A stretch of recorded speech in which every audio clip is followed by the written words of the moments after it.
Tonight, Florence has been downgraded to a tropical storm, but it is no less dangerous as it continues a slow, relentless march across the Carolinas. The storm is being blamed for at least 5 deaths in North Carolina. Hundreds of thousands of people are without power, and rescues have been nonstop as the waters continue to rise. Reporter Courtney Zabowski is in the hardest hit city of Wilmington, where it could be days before the storm lets up.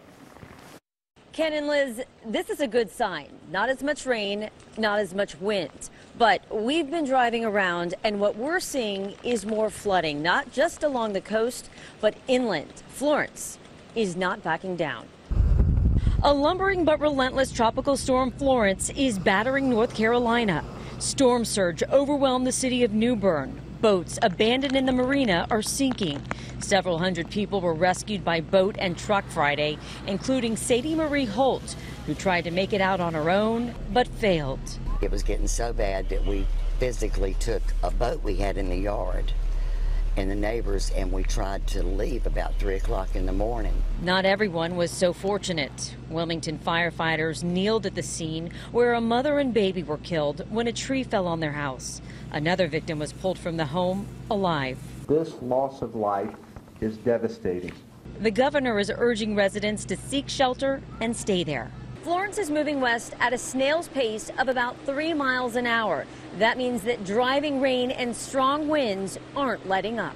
It's going to be a continuous rain for many folks, probably through Saturday, and for many until Sunday. Members of a search and rescue group came out to these side streets in Jacksonville and ended up retrieving stranded pets from floodwaters. In the process, we find a few dogs held up on people's porches and a few cats, and so I guess we just try to help out. North Carolina's governor says at least 650,000 people are without power. That number could rise as high as 2.5 million by the time Florence clears out. For those that decided to stay in their homes and ride out the storm, they're living in the dark.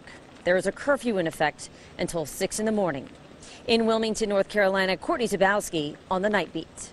And a close call for this reporter on the ground in Wilmington. Check it out. He was live on the air when the winds picked up and a huge piece of jagged sheet metal went slamming. He hurled right at him. Thankfully, he and his photographer were not hurt, but Paul, these guys were lucky.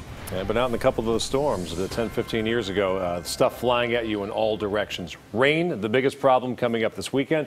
Some perspective for you. Newport, North Carolina, yesterday and today have received 23.5 inches of rainfall. That is nearly as much rainfall as the city of San Francisco averages in a calendar year. That's just a tremendous amount of water. Still pretty windy as well. Fayetteville, even inland by 40 miles, dealing with 40 to 65 mile per hour wind gusts today. And notice this 6-hour time lapse here. That storm is barely moving. We'll take the latest update on what is left of Florence, which is a decent amount of wind. Still 65 mile per hour winds. Gusts to 75, but it's only moving at 5 miles per hour. It will sit over South Carolina until Sunday afternoon. So still a lot more rain to go and a lot more wind for this area. And frankly, they need that fire hose to be turned off, but it's not going to be anytime soon. It's going to be a long, wet weekend in the Carolinas.